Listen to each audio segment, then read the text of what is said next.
I don't think I have the app downloaded. It's in my phone.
And then Carrie, although I didn't see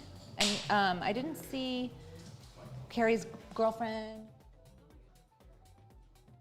Really? Carrie and Mike Burgos, they were buddies.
More functional testing or gait analysis, and we do some of that too, but he really gets into the postural analysis, and we look at x-rays. But with that information, what we do is an asymmetrical approach to our release. So we're mostly working with trigger point release, a lot of fascia, sometimes organ work, sometimes correcting C1 and C2, more with mobilizations. Obviously, we're not chiropractors. And what we get is this result of that's just a little more comprehensive than just your average massage. So even though we're massage therapists technically. So with the neurosomatic therapy and my background as a dancer, while I was dancing, I did a lot of teaching. I taught Pilates, I taught yoga, I did every fitness training that you could think of so I could just teach and supplement my income at the time. So I basically combined all these things to be what I am now, which is, I don't know, I'm just Shila, right? And so I have this place called Body Center. It's just up the road. And what I do with most of my time is I spend a good portion of my sessions with hands-on. You know, we get the analysis, kind of get the intake, do a lot hands-on, and then I graduate my clients to stability and exercise. So we're all pretty much doing the same thing. We all have different titles, but we're all doing the same thing. We all have the same goal. And the goal is basically the title of this talk, which is Bulletproof Your Body. I'm trying personally to get my clients to be better when they're not with me, so then when they are with me, it's easier for me to do my work. So I'm always trying to educate my clients on how they can hold themselves better, how they can exercise with more awareness, so that when they come back, they're not broken, which really is, it's literally difficult for the therapist to unwind these patterns. But in between sessions, if you're unwinding them yourself, it's not as difficult for the therapist, and it's better for your body as well. So the number one thing that I get in my office is back pain. Number two would be probably hip and SI, because they go together. Neck and shoulder would be next. I get some mid-back, but it's essentially the spine, right? The spine seems to be at the root of it all. And so when you do some research on back pain, you realize that like how many people actually suffer from back pain. So the single leading cause of disability, this is actually an older PowerPoint, but I wouldn't be surprised if it's still similar. Yeah. So let's go ahead to the next slide. It's going to keep me in line. So 80% of adults, right, suffer from back pain.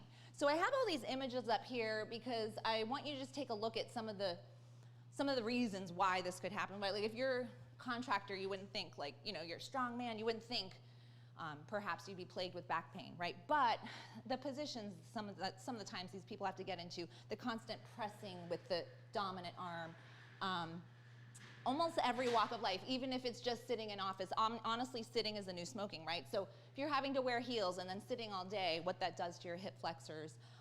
Ultimately, if you depend on walkers and things like that, any device like that, you are actually favoring the earth. You're looking down, making sure you're not gonna step on something and trip. So there's this kind of moving towards gravity the older we get. And then athletes. Athletes, believe it or not, are one of the biggest contenders of back pain because of the way they train and push themselves could actually end up facilitating the pattern they're already in. They're good at throwing because the one arm is really good at throwing. If you try to release that, it's not going to be as good, right? So that imbalance has lent to the speed, you know. So there's often when I work on athletes, there's always a little bit of the imbalance that you might want to leave in their body as to not throw them off so much so that their game is going to feel completely different, which that has happened in the past. So it's like you learn from it. So let's go to the next slide and see. So the breakdown, also what we talked about with sitting posture.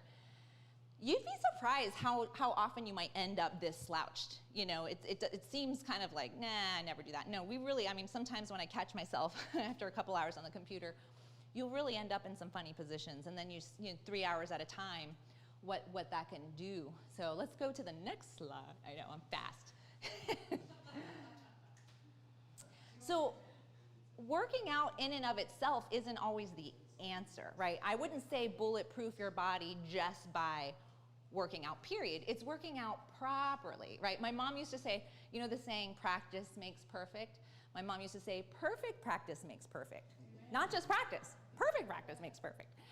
Because if you're practicing your push-ups like this, for instance, or you know your kettlebell swings like this, like just like this looks pretty good here, but then check out the neck, right? So just looking at the whole body, we want to have that form and that support underneath from the whole body, not just the area that you think you're working out. So let's go to the next slide. I'm just going to keep. Also, just like I said, some of just normal, everyday layperson things. Being a mother is I have 2 brand new mothers in my clinic right now, and it's crazy because you are in a back bend for 9 months, essentially, and then the second the baby's born, you're in a forward bend for about 2 years. So 9 months to 2 years, it's a lot for new moms, and we get a lot of, you know, at first it's like everything changes in the back and the pelvis, and then it's like, oh my God, the neck and the, you know, so all of these issues end up being, this is how you're carrying yourself with your posture. So if you're carrying yourself this way for a certain amount of time, you have to think that maybe it's creeping into other times. You know, maybe it's not just for this hour or two, it's kind of maybe all day, if you know what I mean. So let's go to the next slide, see where I'm at. So, and also the history, like if we're trying to figure out where this breakdown happens in our posture, it might not just be what's right in front of you. It might be when you were like 9 years old or 10 years old, something that, say you're on crutches, you put more weight on one leg for a long period of time, you're setting a pattern. Once you set up a pattern, your body, your nervous system doesn't know how to change it unless you show it a new pattern. You can't just say, change. You have to literally teach it a new pattern. So then the nervous system starts to fire and wire differently. Let's go to the next slide. Okay, I just wanted to point out that perhaps there could be an emotional component to your posture. If you think about anger, sadness, grief, any one of those, you can feel that your body would end up in a shape, right? Grief, anger. I went to a performing arts school, and the dancers were on one end of the floor and the actors were on the other end. We always watch the actors practice. Now, when the actors get into a character, they're embodying it. They're embodying it with their body. And I really started to see how your emotions really play with your posture through watching the actors at my school kind of get into character. Because it's not just the voice, it's the whole body and how you carry yourself, which is, again, the definition of posture. So let's go to the next slide and see where it's taken us. So when you end up in these positions over long periods of time, these are the types of things that initially were postural habits, but now it has a name and a title and a diagnosis. So spondylolisthesis, spondylitis, herniations, scoliosis, kyphosis, lordosis, those are all terms that describe your spine is off. Your spine is off, or maybe your hip is off. Something's going on here that we want to bring it back on. When I say off and on, what are we talking about? We're talking about like a neutral alignment. So when we depart from neutral is when the body is, let's say the joints are stressed. And I don't mean we can't curve or arch our spine. It just means we do it in a neutral manner. So we ask the load of the curve to be continuous throughout, not just one place. Or we ask the arch of the spine to be continuous throughout, not just broken in one place, like you'll see right here in a yoga wheel or something with some people. So that you want to distribute the force in a curve or an arch of the spine evenly. Otherwise, when we're neutral, we really are talking about a neutral spine, which we'll get into in a second. Let's just see where the next slide takes us. So we were talking about the definition of posture. So a very known way of checking posture is to balance the ear, the shoulder, the hip, the knee, and the ankle. This has been talked about by many people that look at postures as the people in front of us, the teachers that we've had.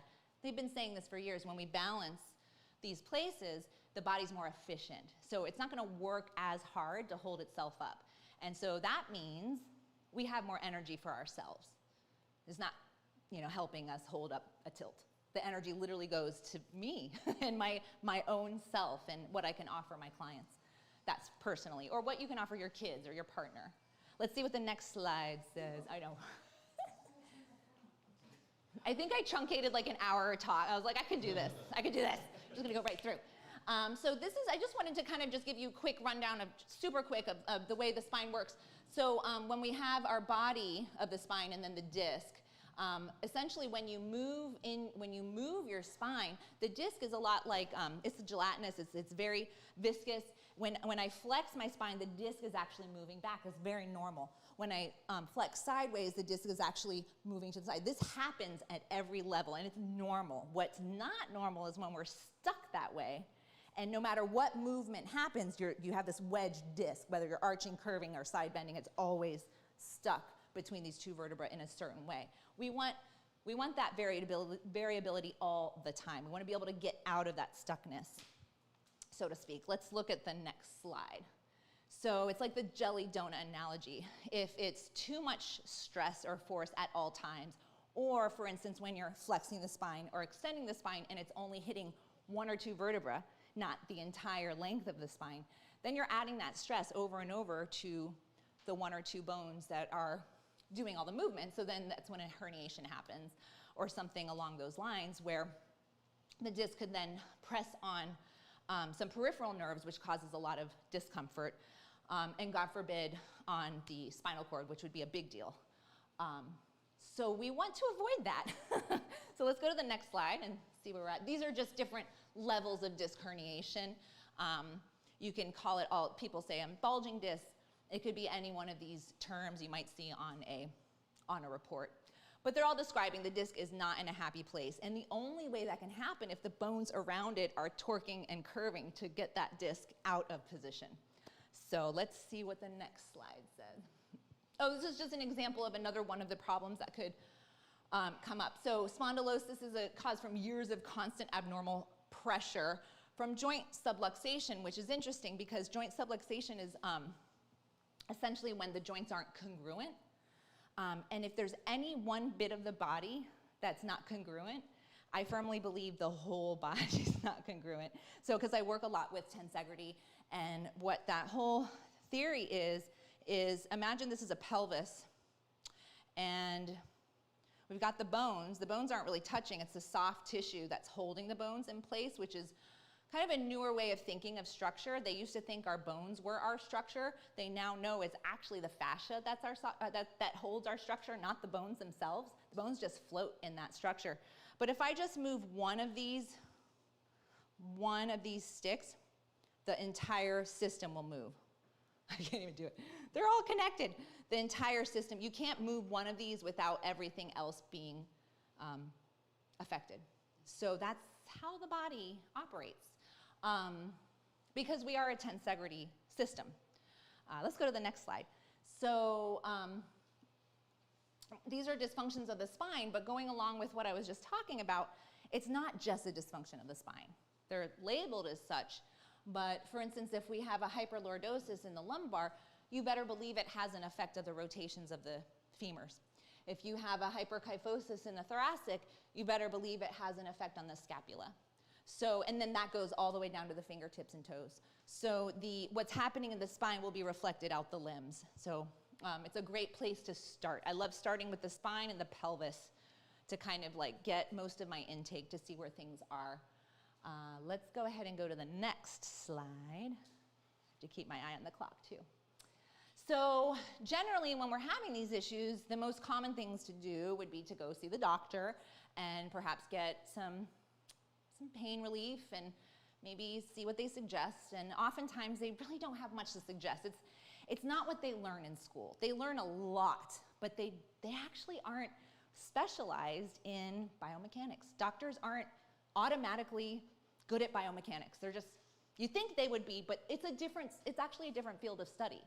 That's where we come in. So oftentimes, someone will go to the doctor and the only thing they're recommending is either drugs or surgery. But there's a lot of steps that could be taken between pain and surgery that maybe they don't have the tools to offer. So let's see what the next slide says. Okay, so here's some examples of some of the medications that they recommend, painkillers and muscle relaxers, as well as anti-inflammatory. Cortisone's a big one. Everyone loves being on cortisone. Their whole body feels great, then it goes away, and they feel like crap. But yeah, and then it's only for a finite period of time. And you also end up with other side effects like weight gain and things like that. Let's go to the next slide.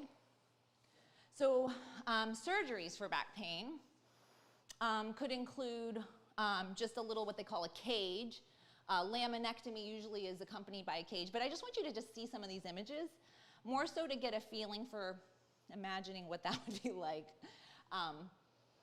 With Harrington rods, the newer models of Harrington rods do allow some bit of movement, but you have to see what it's doing. It's actually stopping the ability to even flex and arch. I'm actually part of a forum online. It's a scoliosis forum called Relentlessly Crooked.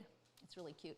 But they all talk about their surgeries all the time, and I often wonder why I'm there, because I'm like, ah. But sometimes I'll put in my 2 cents, but that's not what it's for.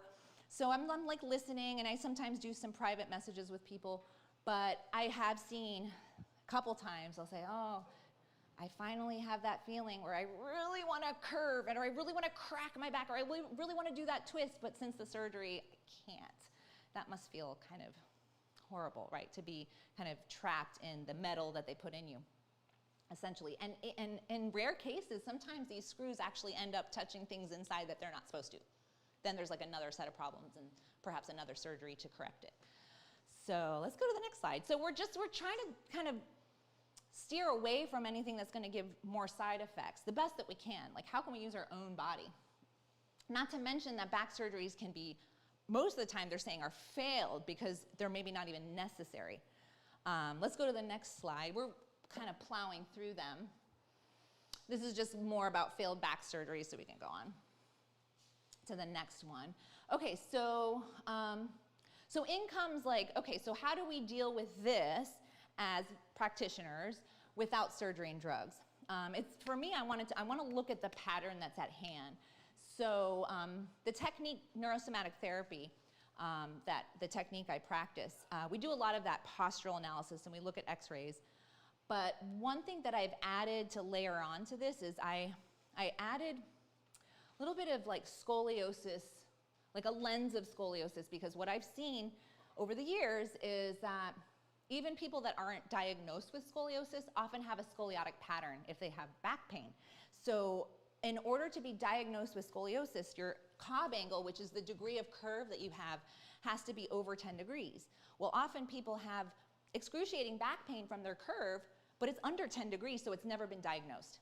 So I like to look at that because what is accompanied with every curve is a rotation and a side bend. So the curve itself has flexion or extension and rotation. It's all built into the curve. It's the way the facet joints are kind of in this like diagonal fashion that when you side bend, a twist automatically comes into play. It's called Friot's law.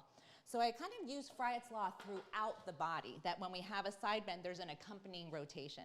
So when I look at this x-ray, a lot of you will see this right away, right, this curve.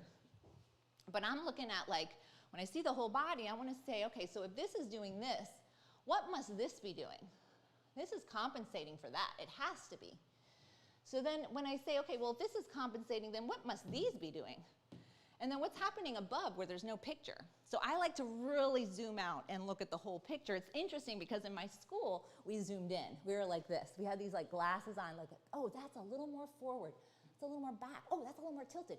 Then, after years of practicing that way, I'm zooming out and I'm getting a lot more information. Granted, it's all important to know the micro and the macro, but zooming out has actually helped me tremendously in my practice. So when I'm zooming out and looking at gait and seeing how this pattern is throughout the body, I'm starting to look at scoliosis as almost like a way to unwind almost everyone. So that's what I call the spiral theory, and that's what I work on. Almost like through this lens that everyone has a degree of scoliosis. It's how their body is managing it that I want to learn. I want to learn to help them bulletproof their body, right? So let's go on to the next slide. So here's Friot's law, which I had mentioned before, and what I look at is the neutral Friot's law, because it has to do with basically with scoliosis being formed naturally as opposed to an action or like a car accident injury. This is more like a natural progression. But it's basically saying if you have, let's see, the side bend goes to the left, the rotation goes to the right. So it's an opposite rotation as a side bend. And it's a law, it's out there. And what I've been observing is that even though this talks about the coupling through the spine, I see it literally throughout the body. Like if you have a valgus knee, it's turning back. If you have a varus knee, it's turning. So even in the toes, bunion, the toes twisting. There's always going to be an accompanying twist or flexion extension. These three planes go together, just like this tensegrity model. You can't just isolate one movement in one plane. Let's go to the next slide. You got 5 minutes. Yeah, I got a lot to do. Blah, blah, blah, blah. So the writing, let's just plow through these really quick. So go ahead and go to the next one. So we got the writing reflex, and we've got Lovett reactor, and we've got, next one, as above, so below concepts. And next one, let's see what else I have up here. Okay, so what all of that describes is the kind of pressure that can end up, these patterns and the kind of pressure that can end up in different areas of the body. And this is a very simple explanation. Like if you have a tilt, you're going to have lateral compression. If you have flexion, you're going to have anterior compression. So this is a simple chart of where that compression goes. Where the compression is where the breakdown is perhaps going to happen. Often it's the other side of where the pain is. The pain's on the other side of the compression. Often, not always. Let's go on to the next one. So my goal is to align my clients on all three anatomical planes, not just one, all three.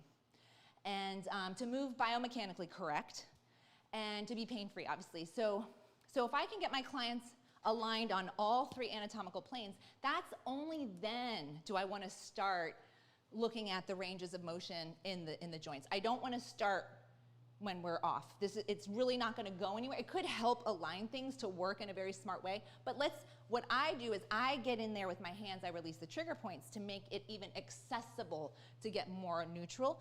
Then we work on the mechanics through movement, and Pilates is what we do at Body Center. So let's go ahead and go to the next slide. Once you show the body the way, it will heal itself. We got to show it the way, and that's bringing it to neutral. So let's go to the next one. So learning the curves of the spine.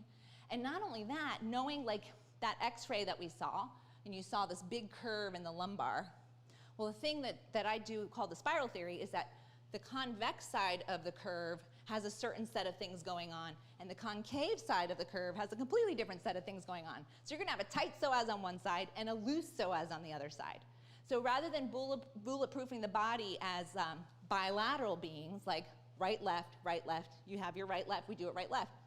I actually look at what's going on in the individual. Your right side is a whole different human than your left side. And I exercise it differently. I use things like, this is called the oov. This is a balance tool. It's very unstable, actually. It's unstable on all three planes. And it's actually made to hold your spine in neutral. Wouldn't even really be able to do this. Oh, look, I'm doing it. It's amazing what an audience will do. But this is a great way to get you out of, you can work one side without the other side coming along. So I can get hip flexion on one hip without it involving the other hip, because this is so rotationally unstable. Amazing device. I've seen those. What are they called? It's called oov. Ooh, that's right. Yeah, out of vocabulary. Let's go on to the next slide. I have like 1 minute. And then the inner unit. So I talk, and this helps you find your inner unit. Your inner unit are essentially your postural muscles. What happens when you get off in your bones and you're subluxed in your joints is that your myofascial slings start to take over. Then you have dominance. You might have a lateral dominance or a twisted dominance or extended dominance. And when you're out of your inner unit, then you're getting yanked by these myofascial slings, and your bones are like, I just got to do what you're saying. So let's come back to the neutral through, let's see what's next. And the next one. The thing that I talk about here is the inner unit. I go all the way into the soles of the feet. So it's not just what they talk about, pelvic floor, diaphragm, transverse, and multifidus. I go to floor of the mouth and soles of the feet to help find that neutral. So just where you are in your seat, I want you guys to sit a little bit more forward. This is a horseback rider, by the way, this image. And they talk about neutral in the seat a lot. So go ahead and slouch. And then I just want you to feel you kick on a little bit of your back muscles to feel that you sit a little taller. And you'll feel how that kind of rocks the pelvis in a different way. So you just went from like a closed back pelvic floor to a little more of an open back pelvic floor and a little more of an engaged front pelvic floor. What? So we're working on pelvic floor already, and then we're rocking our pelvis to get a little more of that neutral spine, and automatically it'll stack up the thoracic and the head on top of that. However, when you go to stand, then you have your knees and your feet. And let's go ahead to the next slide. And so you could always work on that in standing. And if I arch and curve, the weight in my feet are completely changing at that moment. So that's why I do a lot with foot release. Go ahead to the next. I think I can get to the end. And then your transverse abdominis. So go ahead and keep your seat, and you're gonna find that neutral. So you're gonna find that you stack up from using your low back. Then I don't want you to change anything in this plane, and simply follow these arrows and exhale yourself into a little more narrow through here. And that's your transverse abdominis. So if we can keep that on while we're breathing and talking like I am, right? I'm still holding it, right? Then you create what's called intra-abdominal pressure. Then I can go move furniture without popping a disc out, right? Because I have the right pressure holding that lumbar spine in place. I think I'm almost done. Maybe one more slide. I think that's it. And then the diaphragm is the last piece. So you have your diaphragm works on the inhale. That's when it's working. And it goes down on the inhale. That's why the belly sometimes protrudes. You can do it that way. You don't have to. You can keep it in during the inhale, and that's what gives you the intra-abdominal pressure that we're looking for with load. And then the exhale is relaxed, and it's up. So that's going to mirror, it's like domes, like stacked bowls. We have our 2 feet together make a dome. Pelvic floor makes a dome. Diaphragm makes a dome. And then the floor of the head make a dome, and the crown of the head too. So if we stack all of those domes, including the feet and the head, we're getting into that inner unit through the whole core. So I think really that's kind of the end of my talk, but my main message is in order to bulletproof your body, it's not just these kind of antiquated like, sit tall like we did in the chair. I really want to know what your spine is doing, where your curves are, because I might have you sit tall from one side of your multifidus more than the other. I might have you breathe anterior on one side if that diaphragm's collapsed. So I really look at the right and the left literally as almost like two different human beings, because they kind of are. I mean, we're so different right and left. And that's how I work on bulletproofing the body. And I like to give my clients tips. This is how you hold yourself. Let's see if we can get out of these habits. And that's basically what I do. Thank you. I don't have time for questions, but I'll hang out afterwards so I can let the next person go ahead and get up here. And if anyone wants to know what we're doing, I have some flyers up here. I can hand them out. It's the same flyer. There's a front and a back. No, this is it's like all the same. Thank you. Perfect. Oh, here. Hold on a second, Chris. Let me give you this one. This is Brunella. There we go. Thank you. Let me get all my stuff out of your way. Oh, thank you. Oh my God. I love the talk. You're perfect. Thanks. I appreciate it.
Walked us through some squats last time, right? Was it squats?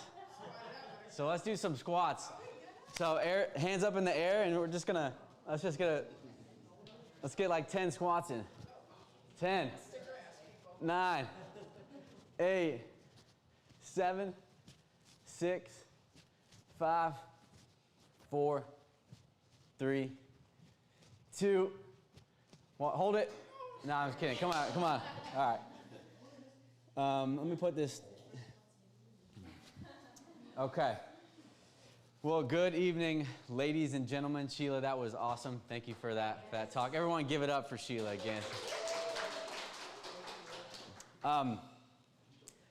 My name's Dr. Ken Clark. I am a physical therapist and business owner of Purpose Physical Therapy, which is a PT practice here in St. Pete, where I do in-clinic services as well as concierge mobile services around the greater St. Pete area. Sorry, I'm a little out of breath after that. So welcome back. This is the third month, right? It's the third month of Bulletproof Your Body, Part 3. This has been kind of a fun little series we've been doing. A lot of familiar faces that I see.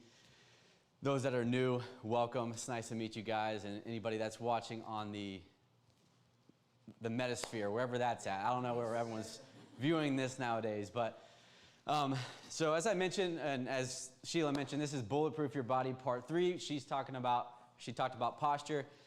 I'm going to be not as exciting as posture, but we're going to talk about the shoulder joint a little bit, and we'll kind of go into what the shoulder is. Everybody knows what a shoulder is.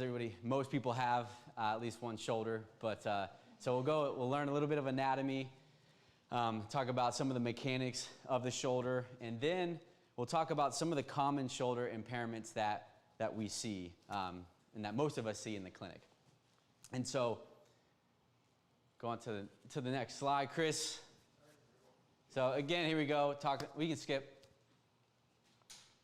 Anybody in here have shoulder pain right now? No? Yes. Yes? Okay, all right. So just some facts about shoulder pain. It is the third most common musculoskeletal complaint in America. So I think back pain is number one. I don't know what number two is, but shoulder pain.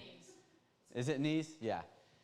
So shoulder pain is the third most common. It's actually very prevalent, estimated between 16 to 26% prevalence rate. So essentially that many people, 16 to 26%, at some point in their lives will develop shoulder pain, right?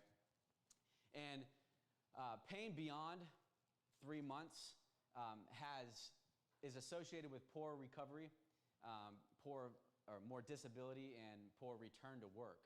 And so this is where I always stress to people, if you're struggling or dealing with some shoulder issues, any pain really, but since we're talking about the shoulder, then don't wait too long to go get it checked out by somebody. I mean, it's one thing to kind of do the wait and see kind of game. We've all done it. Most things do kind of get better on their own as natural history takes place. But if you're getting beyond 3, 4, 5, 6 weeks and you're just dealing with nagging shoulder pain, go get it checked out by a licensed physical therapist or a doctor and or a practitioner, because the research tells us the longer you wait to do that, just the harder it is for you to kind of get back to where you were previously. So that's my little spiel there on pain. But Chris, go on to the next slide. So again, we'll talk about some of the anatomy, the bones, ligaments, tendons, and things like that.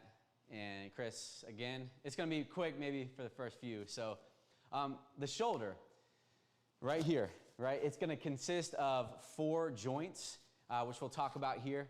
But there's three true joints that we call, and 1 pseudo joint, which again we'll discuss as well. So with the shoulder, it's like the most mobile joint in the body, right? It's really mobile. We have all these degrees of freedom within our shoulder. So we have what we say a lot of shoulder mobility at the expense of stability, right? So the shoulder is inherently an unstable joint. A lot of dislocations do happen at the shoulder joint, right?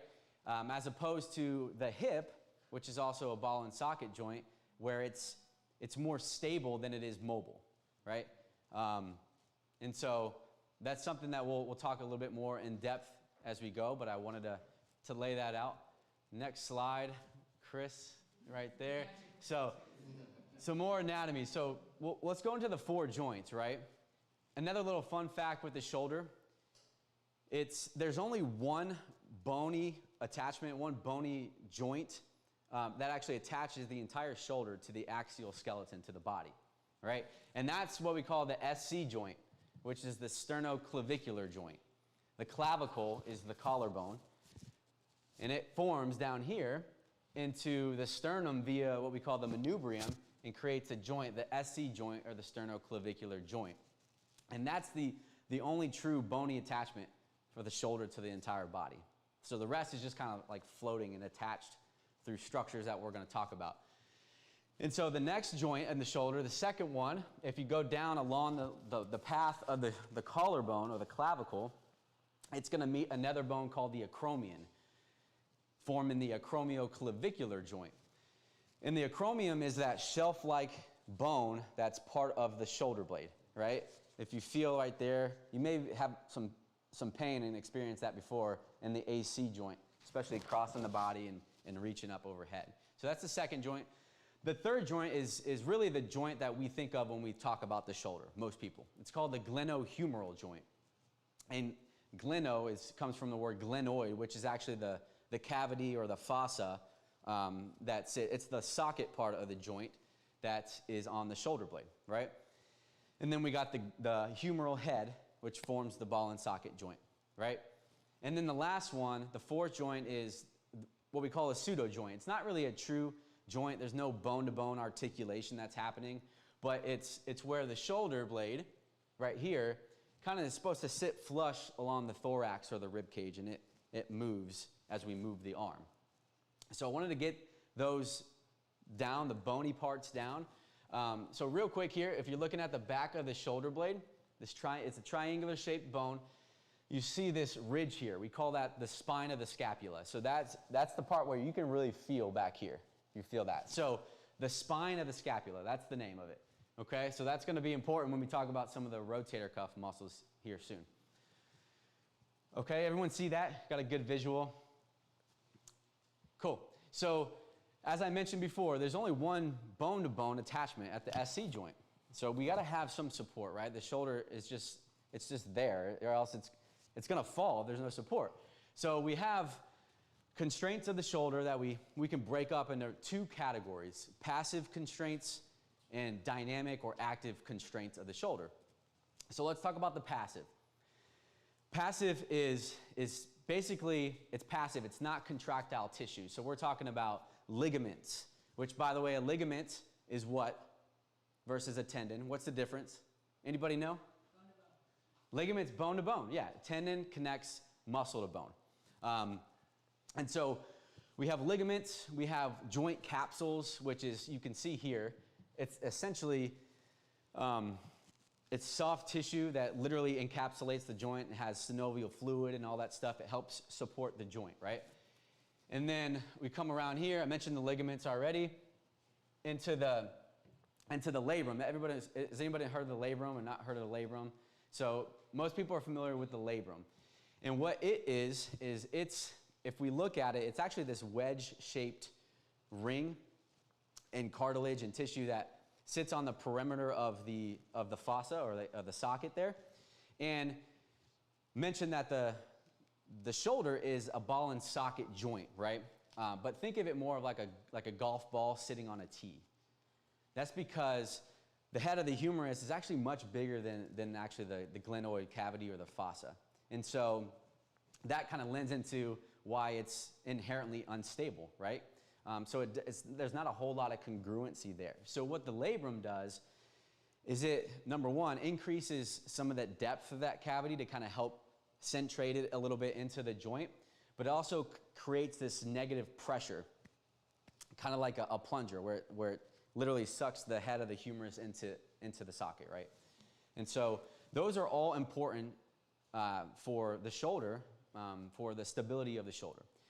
So now moving on to the active or dynamic constraints of the shoulder. Next slide, Chris. This is where we'll talk about some of the muscles, right? These are the dynamic restraints. So the rotator cuff muscles, the rotator cuff consists of, it's not rotary cup, by the way. If anyone, you hear some people say rotary cup, that's what they mean. But it consists of 4 muscles. And so when they're working efficiently together, their primary role is actually not to move the arm. It does assist in motion, which we'll talk about, but the primary role of the rotator cuff is to provide stability and help keep the head of the humerus into the socket as we do move the arm, right? So keep that in mind when they work together as a unit. So here in the photo I showed you guys where it's the back of the shoulder blade, remember the spine of the scapula.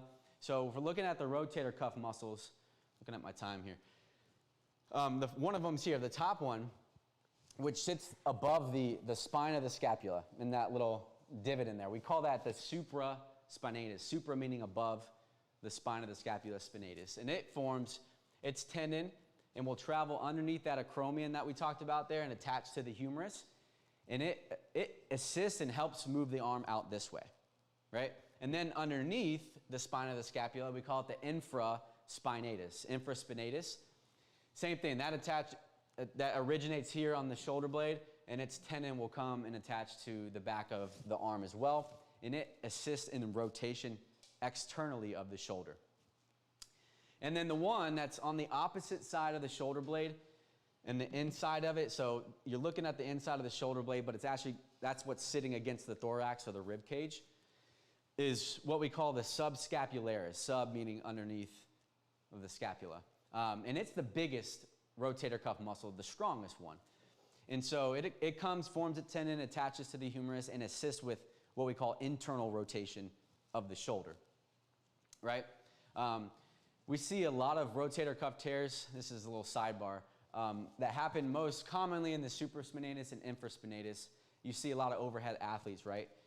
That subscapularis is so powerful, way more powerful than the other ones. And so constantly over time, if there's some fatigue there or weakness, well, when you internally rotate, the opposite needs to essentially slow down. They're decelerators of the arm. And so sometimes that's a little bit too much for the rotator cuff to handle. And so we see a lot of tears that happen up there versus the other one. And there's another one here that's blended in with the infraspinatus. It's called the teres minor. It's a smaller muscle. Comes and attaches. It also assists with external rotation of the shoulder as well. Okay, so they really primarily help to dynamically restrain and keep the arm nice and snug. All right, so next slide. Let me get some water here. Next slide. So here's just, we won't go through all these. These are more of the rotator cuff muscles, but I mentioned rotator cuffs, not the primary movers.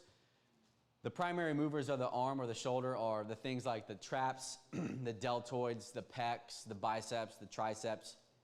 Those are going to be your primary movers of the arm. And those are all kind of the lats here, the traps. You guys have seen all these muscles before. So we'll kind of we'll move beyond some of this anatomy here. And let's talk about, let's go next. Some common shoulder conditions. So before I go any further, just take a little breather. Does anybody have any questions so far? We're good? All right. So this is, again, not an all-inclusive list, but some of the most common shoulder issues that we see.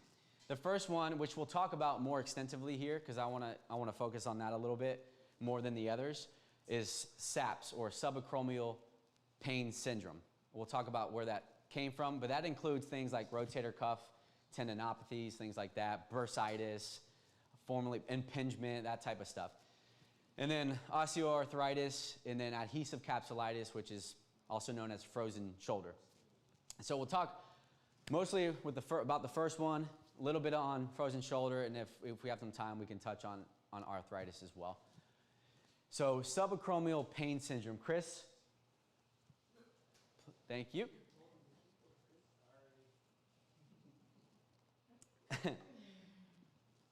Okay, so subacromial pain syndrome is essentially, we're kind of moving away from, have you guys heard of impingement? Yes. You ever been to the doctor, know somebody's been to the doctor, and like, oh, you have your shoulder, you have impingement, and that's what's causing your pain, right? So there's a movement away from that term, and we're adopting more of this subacromial pain syndrome. And it's not perfect, but it encapsulates more of, it's a broader, it gives a broader, what's the word I'm looking? Yes, to what might be causing some pain that's in the shoulder, right?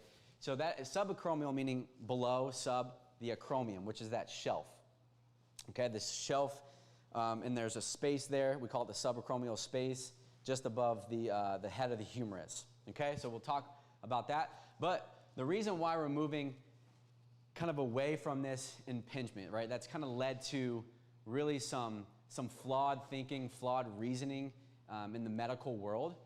Which, by the way, does anybody know how long it takes for new research and new evidence to be implemented into everyday practice? 20 years. 20. Yeah, like 16 to 17 years. Isn't that crazy? That's because human beings, we're pretty stubborn people. Like, once we learn something, once traditions are set and rituals and things like that, our biases are kind of set in place, it's hard for people to unlearn things. It just is. And so impingement is really one of those things. And so the reason why is, let me just start by saying this. Impinging is neither good nor bad, right? When we move our arm, it's going to naturally impinge. It just does. In fact, the research tells us that moving neutral, 0 degrees, in the first about 70 degrees of motion is actually where we find most of that compression versus up overhead. And so it's kind of, there's just been this controversy where the evidence it's not substantiated in the evidence, this compressive impinging mechanism to what's causing pain underneath the shoulder, i.e. bursitis, rotator cuff, things like that, right? It just doesn't. And so by adopting this new term, again, it gives us this appreciation to what might be causing those things. So I'll explain it a little bit more. So go to the next slide. Chris, thank you. So here's a little example of, you guys have seen something like this, where we elevate the arm and it starts to kind of press underneath the space, right? And so if impingement were kind of a real thing where it's causing this pain, then everybody who receives a chromioplasty, right, which is where you heard this, they're going to shave part of that bone to create more space because that's what's bumping in. Everybody would improve and get better, right? But we don't see that. In multiple randomized controlled trials, it doesn't add up. It's not better. The surgery and rehab is not clinically more beneficial than just rehab alone in the long term with these surgeries, from what we know. Okay, so and really it becomes more about the health of the rotator cuff. So actually, a more healthy rotator cuff, and the stronger they are, the bigger they are, will actually create more space, believe it or not, in the subacromial space. Does that make sense to anybody, or is it kind of confusing why that would be? So as I mentioned, if there's any sort of dysfunction or tear or something going on with the rotator cuff, right, they work as a unit. So their main role is to kind of pull the head in to create congruency when we're moving that arm, so it stays relatively in the middle, in the center of the socket as we move. So if we do have a tear or something like that happening, or there's some weakness going on over time with the rotator cuff, we get a lot of this gliding of the shoulder.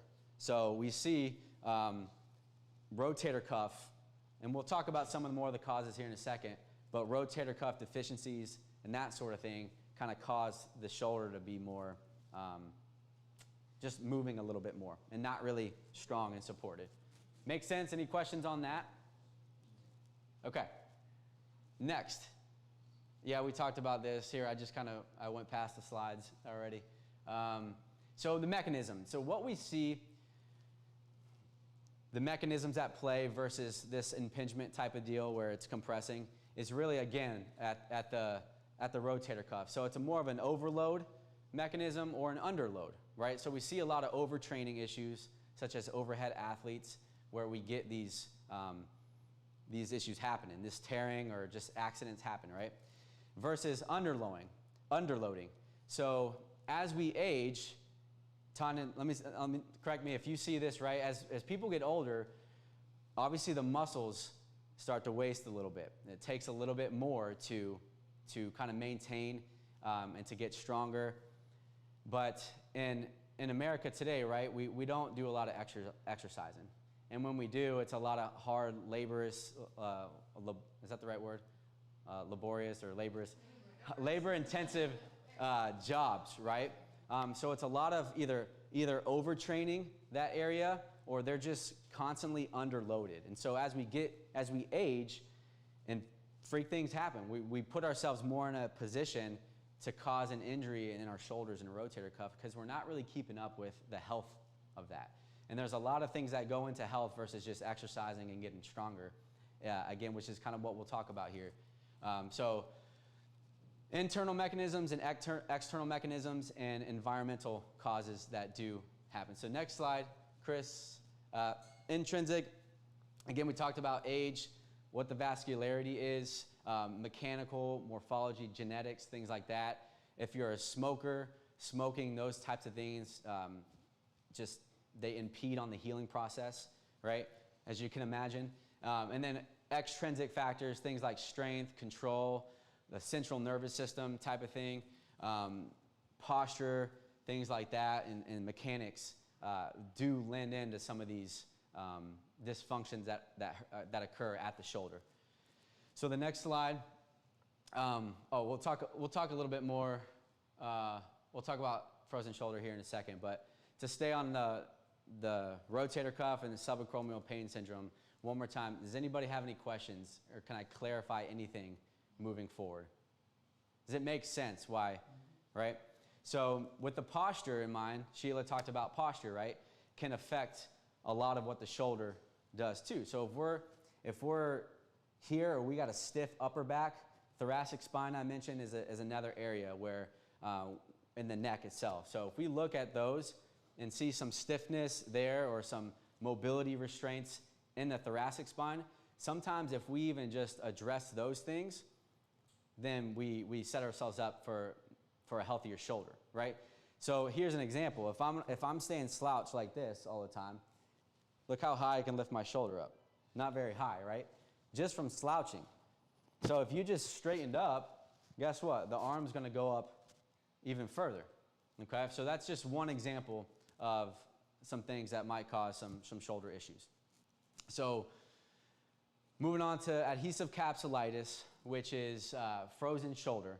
And there's two types. We call it primary versus secondary. Primary is really, we don't really know the cause of it. We call it idiopathic. It just kind of, there's a lot we just don't know. It's there. And then secondary, things like trauma to the shoulder, or diabetes, or any other systemic type of issues going on, thyroid stuff. We see that a lot in those types of populations, frozen shoulder. So what is frozen shoulder? Essentially, it's the capsule that we talked about in the beginning becomes super fibrotic, meaning it gets stiff and inflamed, and just even some of the rotator cuff muscles in there will just stiffen up. So we lose a lot of our motion from this happening. And there's typically this process that occurs in frozen shoulder. And so the next slide, I think the slide man is Chris. He's got the slide. Okay. So go back to the previous one. Yeah. So with frozen shoulder, it's broken up into these three stages. We call it freezing, frozen, and thawing. And freezing is the beginning where it's starting to stiffen up, and that's the stage where it's the most painful that we see. So we start to get a super painful joint, an inflamed joint, and we start to lose a lot of our mobility in this stage. And then the frozen stage, it's not quite as painful, but that's where we see really this just loss of motion in the arm. It might not even be painful at all for some people, which is kind of a weird thing. And then the thawing stage, and this is anywhere from like 6 to 24 months that we see, where it kind of slowly starts to get better. The pain might come back a little bit. Motion might restore a little bit. Most people will get better depending on how fast or how much they work on it, which is another reason to see somebody if you're in pain, because the more you're on it and at it, the better prognosis you're going to have with that. So with frozen shoulder, we see this common loss with moving the arm this way into flexion, abduction out to the side this way, and external rotation.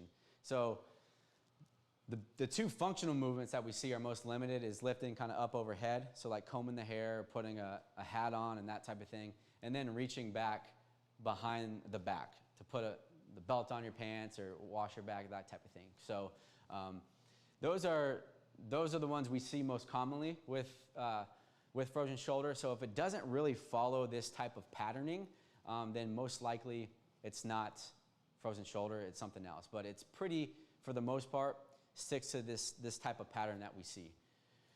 And then the next one, arthritis, we won't talk much about that, but when we look at a shoulder or somebody's coming in to see me for shoulder pain, right, there are things that we trained as licensed physical therapists to look at, what we call differential diagnosis. So there's a lot of things in the body that can mimic shoulder pain, but can be coming from elsewhere, such as the neck or the back of the spine or any other system in the body that could cause shoulder pain, like the gallbladder or like a heart attack and just things like that. So we want to rule out those, and then we kind of look at what the most common complaints are in the person that's in front of us that's coming to see us.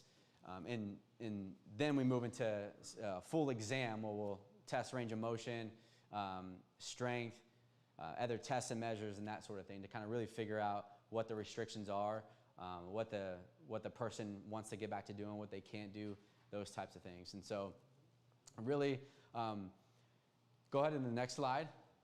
So I threw a few exercises together. Again, I wouldn't just kind of blindly go and do, unless you're pretty well trained with some of these. But these are just some basic rotator cuff strengthening exercises that you can do. And so the first one is a mini band external rotation. So you can do this several different ways, but these little loops, right? Just putting around the arm and moving that shoulder into external rotation. So that's going to hit that back of that rotator cuff, the infraspinatus that we talked about mostly. And so the next one, and we won't go through all these, I just wanted to show you guys, is a half kneel banded external rotation. Again, that's like a row moving into external rotation as well. So that's a really good one it's one of my go-tos. And then the third one I have on here is just a pull apart, just kind of getting back of the deltoids and the shoulder blades, those muscles back there. And then the fourth one,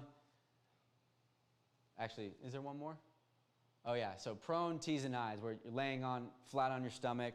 Again, you're kind of working, these are a lot of shoulder blade type stuff as well. So moving the arm into this T, and then kind of behind you, which is not pictured, into this I, and then coming back and coming back down. So those are just some examples of some exercises. Again, if you're dealing with some shoulder pain and you're having some issues with it, go see somebody first. Make sure the exercises that you're doing or have done are appropriate for you. And yeah, and then that's it. I think, is that the last slide, Chris?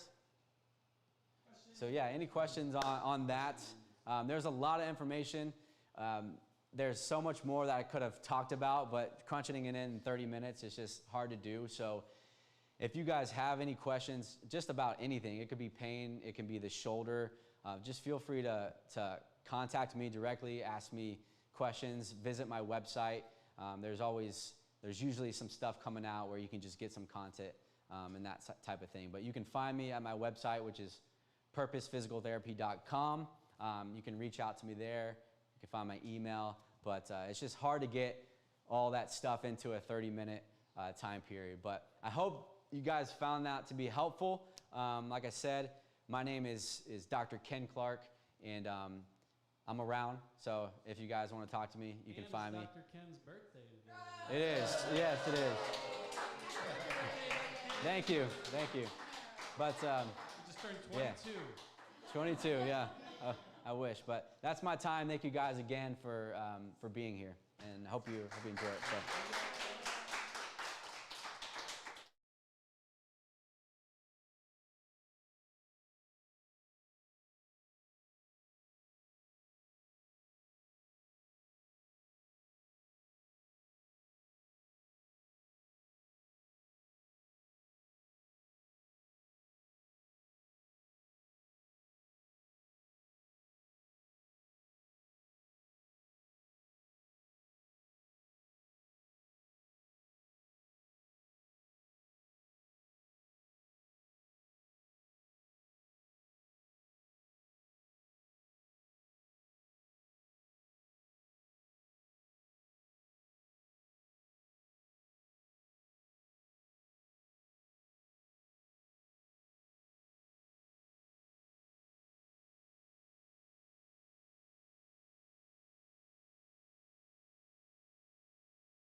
right, so while we're getting the PowerPoint up, I just wanted to, I'll just introduce myself. I'm Dr. Tonya Olson. I'm a physical therapist. I do out-of-network or direct access care, mobile therapy.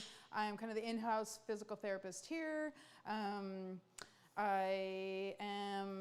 My niche is working with riders and the horse rider team, and I'm sort of diving into that. More about that to come.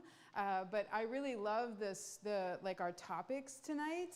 And the best part, I think, is that we're kind of on a similar, all of us have a similar themes that we've talked about, and I kind of want to sort of finish it up with sort of not only just talking about like the neck, but some of our common themes. And so I just wanted to thank Shila for giving me a new term that I'm going to use, because I kind of like turns of phrases. I really love the way that you said favoring the earth with regard to like right? Isn't that's just a really, so I wrote it down. I'm going to be putting that.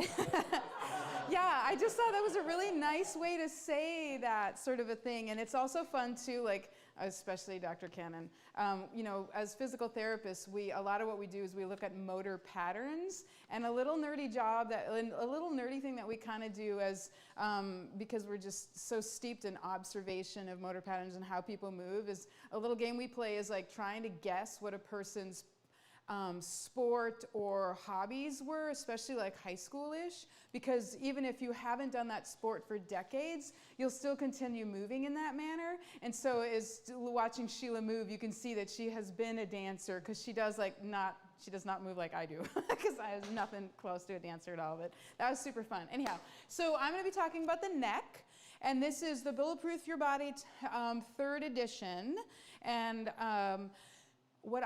my intention is because we have so many professionals in the room, I want to make sure that you all have something that you can use with your clients like tomorrow. That's my goal. And so I'm hoping that's my ultimate goal. So let's hope I meet it. So go ahead and head on to the next slide there, folks. And also another thing I appreciate about Shila, because you're like, let's see what's on the next slide. Because I'm exactly the same way. I'm always like, what's on the next slide? I'm not quite sure. Yeah, and I saw that too. Okay, I guess this is what I started with. Full disclosure, I kind of throw these together at the last minute sometimes. And then I can't remember what I did. So I'm trying to kind of keep it less nerdy and a little bit more kind of conceptual, so that we can really get to some things that y'all can use in your daily life, whether you're a fitness, wellness professional or not. And so as Shila was talking about earlier, about how you sit and position yourself throughout the day, which a lot of people use the term posture, and so we can call that like your consistent posture can inform how it is that your body and your spirit responds to how it is that you're living through your day. There's a lot of compression going on there, right? And my topic is specifically the neck, and so let's just take a look at what's happening here. It's often called that forward head posture, which is really just a consequence of range of motion, strength, and movement impairments, of all of those things combined. So it's really marked by that thoracic spine is bent forward more. And then what happens to the shoulder? What was Dr. Ken talking about? How can that, just having your thoracic spine bent forward, that affects everybody's slouch right now. Slouch for real. Now try to move your shoulder up. Okay. Now try to move your head up. Oh dear God, right? Did that hurt right here? Yeah, in the neck pain. So it's all connected, and so it's really fun I've been at this for a while, and so when I was originally in PT assistant school, when you would diagnose something with, like, somebody would come in with a knee injury, and like what Dr. Ken was talking about at the end of his talk about how everything's connected. So if you have shoulder pain, we need to screen and make sure it's not the neck that's causing it, or a gallbladder issue, or you're having a heart attack. So we would say clear the joint above and below when you're doing your differential diagnosis. But then moving forward, people like to use, I think it's really interesting, the truth is discovered, it's not created. So people rename things, which I think is kind of fun, because it's just sort of a different way, a different perspective. So actually a physical therapist, Robert Wayner was his name, but he took that screening above and below, and he uses the term in the physical therapy world, started using the term regional interdependence. Is that a term you've heard, Sheila? Okay, so please use it from now on, because that's what you were just talking about. And Erin, you already know, right? Regional interdependence. Have you heard the term? So Erin is a Pilates instructor, and so, but yeah, please use that term, because you're talking about it every day when you're talking about how, you know, the shoulder affects how your neck works, and your pelvis affects how your back works and all that. So regional interdependence is a really nice way to kind of talk about how everything's connected. It's really in line with the tensegrity that you were talking about, Sheila. I actually worked at a PT clinic in Eugene, Oregon called tensegrity physical therapy. It was really pretty cool. So all right, let's switch to the next slide and see what I have there. It's like uncovering a gift every slide.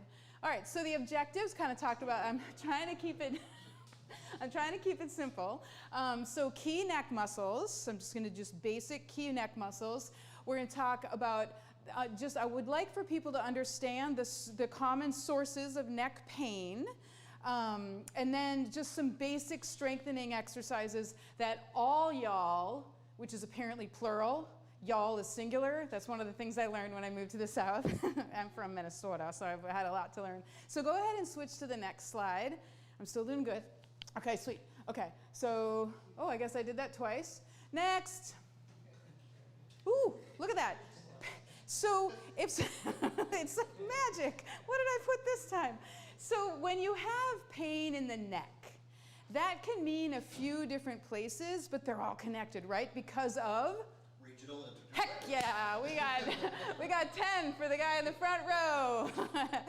We got a respiratory therapist in the front row. We have a really fun mix of folks here.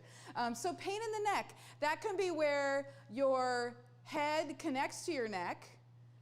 It could be in the neck muscles, like in that kind of back region here. You can see kind of where the red is throughout. It can go from your head connects to your neck all the way down. A lot of people say they have neck pain if it's this muscle up here, which is really something Dr. Ken was talking about. Like the upper trap it could be, a lot of folks would consider that a little bit more of a shoulder muscle, but that's connected to the neck's connected to it. And so if your upper trap, this muscle right here, isn't working properly, do you think it's going to affect how the shoulder moves?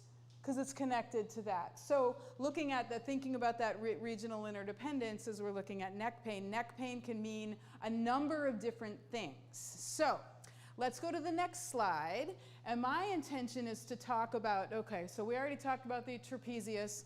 The upper trap is the one that's connected from your head down to your shoulder, and it makes you do this. But if you're doing this a lot, what happens to your neck? You're a turtle. And then can you move your arm full? Okay, everybody turtle your shoulders. Now move your arm. Now how's your head feel? You think that's cutting off some blood circulation? Yeah, not so much. So regional interdependence, it's all connected. So let's go to the next slide. And you see also too that the trapezius connects all the way down to the middle back. And that can be affecting, contributing to some scoliotic kind of situations, etc. I've got a scoliosis thing I want to talk to you about later, Sheila. Okay, so the most important muscle that I would like to talk about that is underappreciated, even in the physical therapy world, where we're like super all about the anatomy, is the deep neck flexors. They're the muscles that are on the right, adjacent to, they connect to the vertebrae on the front of your neck. And they are deep, and they flex your neck. So if you're in a forward head posture, and you're like this, is your neck flexed or extended? Extended, right? And so, if you want to help correct that, flexing the neck is the counteracting movement pattern, correct? Yes, so the deep neck flexors are kind of like the pelvic floor in a way that Sheila was talking about. They're a little bit underappreciated and they're a bit of a mystery, but for a lot of folks. So I just really want to bring attention to people. I would like everyone in this room to understand their deep, I would like to introduce you to your deep neck flexors. And then I would like to take it another level and have you learn how to control them. And then the next goal would be then when they're not doing the thing what they should do, because they get tired, there's these little muscles. I mean, seriously, they're postural muscles, so they're made to have strong endurance. But honey, those guys are gonna get tired, especially if you have this big muscle here, like the upper trap, overpowering them, right? So the best thing to do for posture is it's not a posture that's a problem. It's not sitting like this that makes your neck hurt. It's sitting like this for 8 hours. So if you know how to correct yourself out of that posture, if you've got that little voice in your head, or the tape on your neck, or Sheila's voice in your head, or Juan's voice in your head, or Dr. Ken's voice in your head, or Aaron's voice in your head, reminding you to do your deep neck flexor, come out of that not tarantula, what's the who? Tyrannosaurus. And what's the one that eats its mate? There we are, praying mantis. I love that everyone knew that. So if you're sitting, it's not sitting like a praying mantis that's a problem. It's hanging out there for forever. Because what happens if you stay in one position for a long time? Do you think these muscles are getting longer? The ones in the back? No. They're not. The ones that extend your neck, if they're short all the time, they're going to adapt to be short all the time. And so then what's going to happen to these guys? If these are getting shorter, these are going to get longer. And on either end of the spectrum, if a muscle is super long or super short, it can't contract. It's called passive insufficiency. It's too long to really, because it has no strength, and it's too short. And then if you want to get back into your deep neck flexor position, some of the tight muscles won't allow you to do that. So let's go so does everyone kind of fully appreciate the longus coli or the deep neck flexors? They're connected from one vertebrae to another. They're right next to the spine. And so like Shila was talking earlier about how if you contract your transverse abdominis, that holds your lumbar vertebrae together. And then you have stability upon which you can have mobility. And it's this throughout the spine because you have these big muscles that create movement. But if the vertebrae aren't held stable before you move, then what ends up happening in the spine, especially, is you have shearing forces. So the most common area for shearing forces in the neck is where you have that accentuated curve. So here I am in that forward neck posture. So where do you think that biggest curve is happening? The lowest part of your neck is in a really tight backwards S here. And that means those vertebrae are sliding on each other. And then the weight of your head, the human head weighs 8 pounds. So Jerry Maguire, I'm sorry, I know I'm aging myself. But so you've got your head basically being held up by, it's like a bowling ball on a fishing rod. And you have associated traumatic stress that's being just constantly concentrated into structures that are not made to have that kind of stress. So the lower cervical vertebrae are not made to have your whole weight of your head shearing them forward and doing that spondylolisthesis or the spondylosis kind of a thing. So it's not the staying there, it's not the being there, it's the staying there that's the biggest problem. So just really appreciating those longus coli and then also correlate then that with those transverse abdominis. All right, let's switch to the next one and see what I got. Okay, sweet, fantastic. Okay, so first of all, everybody, let's just introduce you to your deep neck flexors. Sit up with your back away from the chair. There you go. And you want to envision your head on, your ears on an axle. And so, if your ears are an axle, think about doing a chin tuck where only your head only moves forward or up and down. No forward, no back, no side, no side. So just think about And you might even do a little bit of this and just get just this movement first. So we've got just this cervical flexion, cervical extension, and get an idea of how that feels. Go all the way through it. So flex your chin all the way down to your chest, and don't you worry about anyone looking at your double chins, because everyone gets them. That doesn't mean you're chubby. Okay? So make a big old double. Put your chin on your chest and think and observe how you might even close your eyes a little bit. Observe where you're feeling tightness. If you're feeling tightness in the back of your neck, or even down into your upper back or mid back, that means you're kind of hanging out in that shortened position a lot. And so you got a little bit of undoing to do, okay? So we got our all the way down in flexion, right? Observe what you're feeling as a result of that. Now, bring your head all the way back up into full extension and see how that feels. Okay, now let's go to the middle and see if anyone, okay, so go to where you think the middle is. Okay, let me see anyone.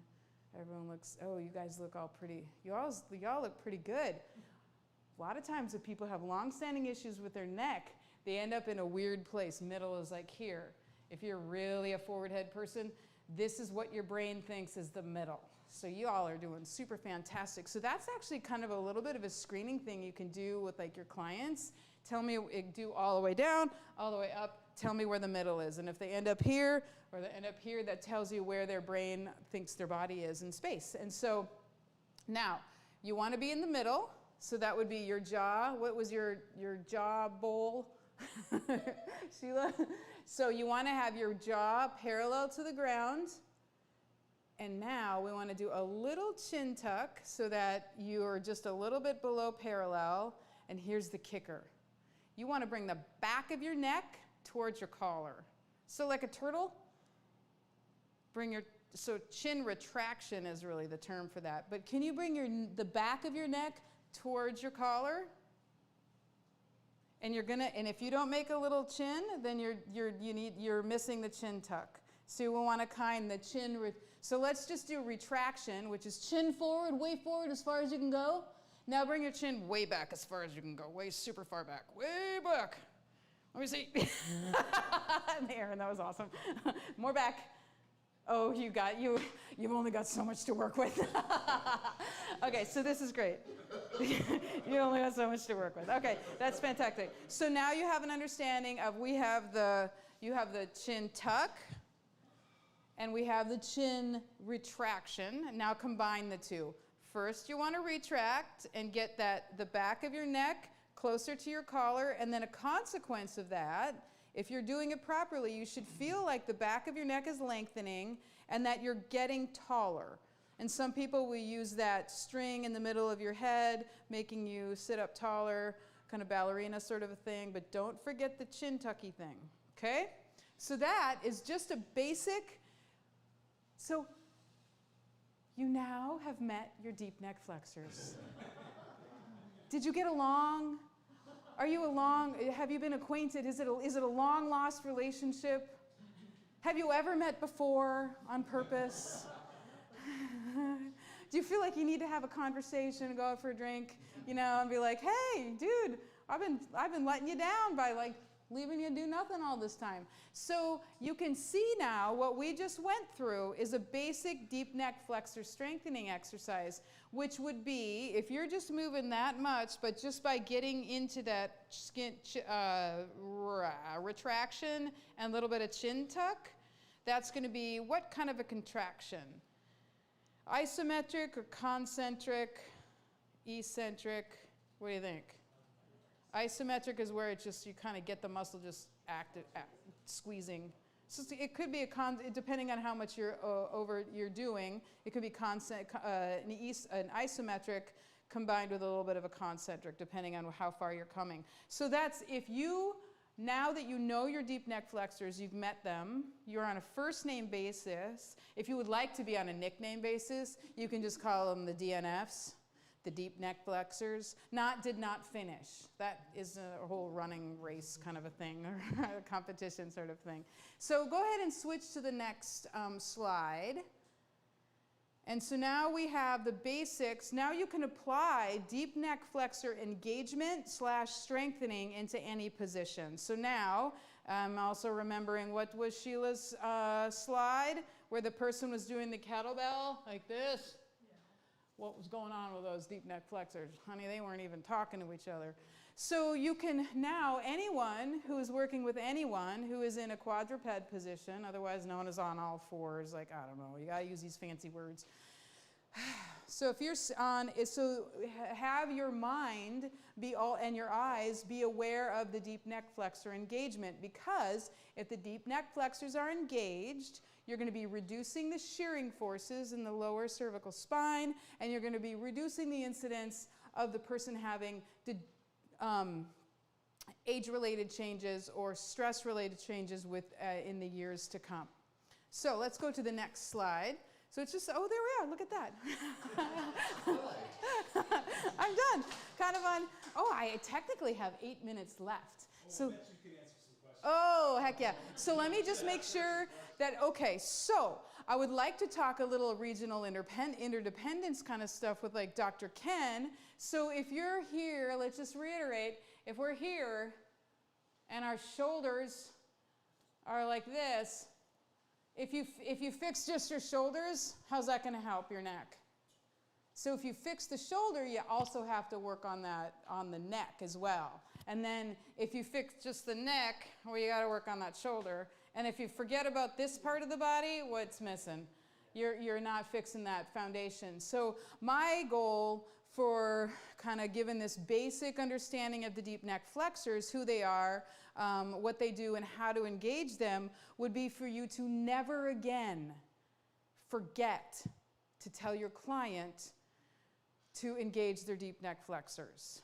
And you don't have to even, most people, you don't even have to go through the whole spiel. Just be like, straighten out your neck. Make the neck, your neck get closer to the back of your collar, or the front of your collar. So, oh, there's one thing that I wanted to talk about real quick. We have time. Okay. So, because we can do this, it's technically like a test that physical therapists use for diagnosis, but I think it's super fun just to use for anyone, really. So, I'm just going to demonstrate it. You all can stand up so you can see what I'm doing. It's called the deep neck flexor endurance test, and it's super humbling to all who do it. So if you have your client on the ground, get up and watch me. Can you all see me? I am on the ground. Okay.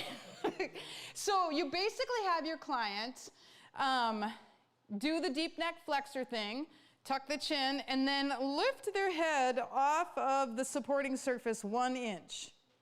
Now, how long so this is biasing the deep neck flexors, and then you also need to make sure that all the muscles in the neck are not co-contracting. So if their upper traps are super tight, or the muscles that connect to the collarbone are all connected, this big muscle in the front, it can be kicked in a little bit. But you want a chin tuck, so a little bit of a double chin, flat neck, and 1 inch off the floor. How long do you think is a normal amount of time to be able to hold here without going into compensating pattern, starting to shake, sweat, and fall out of it? Any guesses? You've been there a while already. How many seconds? 45.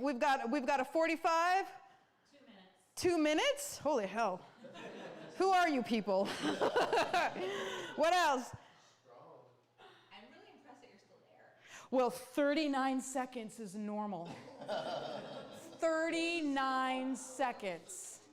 So, what's really fun about that test is it really shows how a lot of people who are strong, appear to be strong and really functional, because of the clientele that I get from here, they're not people I get who are just immediately post-surgical or any of that. They're usually people who've had longer than 3 months of issues.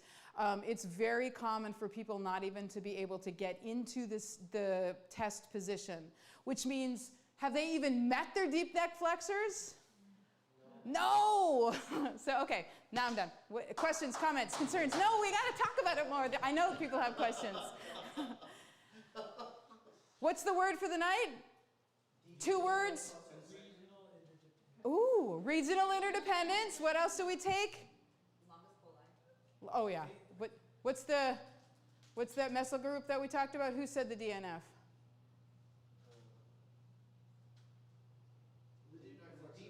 There we go. Very good. Okay, so wait. Regional interdependence. What are the other buzzwords that you all are picking up on from the three of us? I want to hear what people learned. Come on, Aaron. You got something. I know you do. What was the earth thing? Right? Favoring the earth. And then domes. The domes, the favoring the earth. Favoring the, if you're walking around like this, what are you favoring? What you're looking at and who's not working. Because if you're here and the muscles are short, that's passive insufficiency. They're not really doing anything. Yeah, right? So regional interdependence, deep neck flexors, it's all connected. The deep neck flexor endurance test is humbling. And it's not that hard to help people do better. Who's got something to say? Oh, Friot's law. Yeah. Yeah, okay, so here's a little bit of an interesting, this is not random. So the American Academy of Manual Physical Therapy, AOMPT, 2 years ago actually published a cease and desist letter, essentially, to the American Medical Association to remove degenerative disc disease from their lexicon because it's causing so much pain. It causes so much misunderstanding, misapplied surgical techniques, and contributing to the opioid epidemic, deaths, fentanyl, blah, blah, blah. It's contributing to a lot of pain and suffering. Because when you're 20 years old, now I'm going off topic, but not really. So if you think about what the skin on your face look like, around your eyes look like when you were 20 years old, compared to what it looks like when you're no longer 20 years old, would you call that a degenerative condition because you have a few crow's feet? No. The exact same thing happens in the inside of your body, especially the spine. So just the way that allopathic or patriarchal medicine, because we've only been able to look inside the body for the last, 50 years or so, of course the natural incidence was to, if it wasn't perfect, we're going to call it a disease process. When really, it's just called, one of my mentors, he calls it anatomical gray hair, or we call it, right? Or age-related changes. So you probably heard me kind of alter the words that I was using when I was talking about the long-term effect of that shearing force of the lower C-spine. So there's people out there trying to have, to change the language and to improve people's function and decrease the fear. And so folks who have more of a comprehensive regional interdependence understanding of how the body works, and then also understanding what different professions do. So if you're working with somebody for months on end and they're not having appreciative improvements in what they do, like referring to somebody like Dr. Ken or I, who can diagnose the full cause of it and then kind of inform your treatment a little bit with just a few tips, that can often be the good thing to do, and have that cooperation, that like-minded professionals where we're sharing, referring, and being the people that our clients and patients need. And that's kind of what Chris's real vision is to have just a whole network and community of people who want to do better, be better, and make the world a better place of people who are moving better and living better. Now we can clap. Yay! This is great. 59 seconds to spare. I have another question. Oh, yes, very good. What is it called again? Friot's law, don't overthink it. It's just basically if you move one way, the spine moves the other way. So, are you familiar with the baby armchair? So sometimes we'll teach lateral flexion, but use the back to avoid rotation. Is that wrong? Is that okay? Well, it depends on what you're trying, it depends on what your goal is. Really just to get a better stretch. Oh, so the Friot's law is talking about, I'm sorry, it's talking specifically about the vertebrae and how they interact with each other. So if you bend in one way, they rotate. So, yeah, it's just at the bones in the vertebrae. Yeah. The opposite. So Yeah. you could side bend and take your body one way or the other way, variety. Yeah, and it's, yeah, Do that too, I just was right. And so what it depends on, not restricting anything. no, well, it depends on what your goal is, and I think you've been doing this long enough. You'll know if the goal is to lengthen, you're going to be straight lengthening, because the type 1 and type 2 in Freud's law comes from where the motion is coming from. And so just don't get to be aware of if you're opening here, you're going to be closing somewhere else, which is what Shila was talking about. And just to understand that regional interdependence. And if your goal is to lengthen here, know then that you're shortening here, and there's nothing wrong with that. And then if you want to open a little bit more, if you add rotation, you're actually increasing that range. And so if you want to stay in that same place and you add a little bit of rotation, now you're going to get even more. So if you've got a lot, if you have almost enough and you're kind of missing just a little bit, add a little rotation, and that's kind of a little bit where that Freitas law comes in. Yeah. So anyhow, but yeah, that's just at the vertebrae themselves, and gives that understanding. And that's another way to talk about regional interdependence, right? Yeah. You move one. How the planes are Yeah. just like Yeah, you can't move one muscle without affecting the other. What's the butterfly and the tornado or something? Anyhow. Yeah. Right? Is it what the butterfly flaps its wings? What's the? It rains in Tokyo or something? Exactly. So now I like.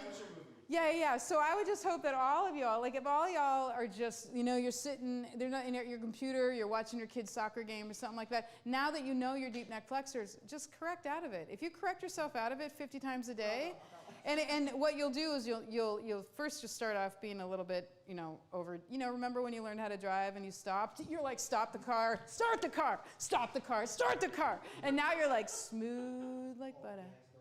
Smooth like butter when you accelerate, right? And so it's the same thing with the motor pattern. Like when you first do it, it's going to be really, obvious and really kind of exaggerated. But then as you get better at it, you'll just do something just real subtle. You just correct it out of it. It's not a whole big thing. Because nobody wants to walk around with like, this is not going to work. You're going to be like, right? The double chin all day. Tonya, your best posture is your what? Come on, Tom. Your next posture. Oh, I love that. Oh my God. Next posture. I love that. Let's take that away. Well, okay, so we got regional interdependence, we got deep neck flexors, and your best posture is your next posture. Heck yeah. Oh, and wait, we're going to finish with, Shila started us with favoring the earth. Oh, that's a poop bag. So this is good. Hopefully everyone got something out of it, right? Yeah, excellent. Thanks for pulling us back into your talk. That's the whole point. That's what I think that should be. Like, tonight was nice because we all had similar themes. And I was really stoked about that because sometimes we feel like, I think All that's, over the place? well, just different topics, and I think that's kind of the whole point of building our community of like-minded professionals. And if we all know what each other does and kind of how we have intersection and what we do, then we know how to best serve our clients or our patients. And so that's my vision. It feels a little weird sometimes when we have a guest speaker come in and then they just kind of do their thing, and we didn't like bring them in and talk about how they're a part of the community. And so that was really excited to see that you were coming in. Yeah, it was good, right? And yeah, Aaron's Pilates. Mm-hmm. I never used the OOV before. The OOV. Lie on it if you want. Oh, Yeah. what do I do with that? Whatever you want. Almost anything, Whatever really. you want. Yeah, you could stand on it, you can lie on it in multiple ways too. But the neutral way is with the hump and the lumbar. And that could help with activities of nightly living, which is, So come way down on it. there you go. And even further down, actually, put it right in your lumbar. Or like, there you yeah. go. And now, and then That's kind of fun, right? maybe slightly back so your head's on the ground. Yeah, you might just scoot back and just stay here more. And then You can activate your deep neck flexors. you can do your whole leg series, your whole just leg series without curling up, and it adds a whole other element. Like the single leg stretch, double leg stretch. But you really want the head on the ground, so go ahead and scoot back. Scoot back. So scoot that way a little so you can have your head on the ground. And then go ahead and add on to those neck flexors. I know that. But Oh my God, that's so hard.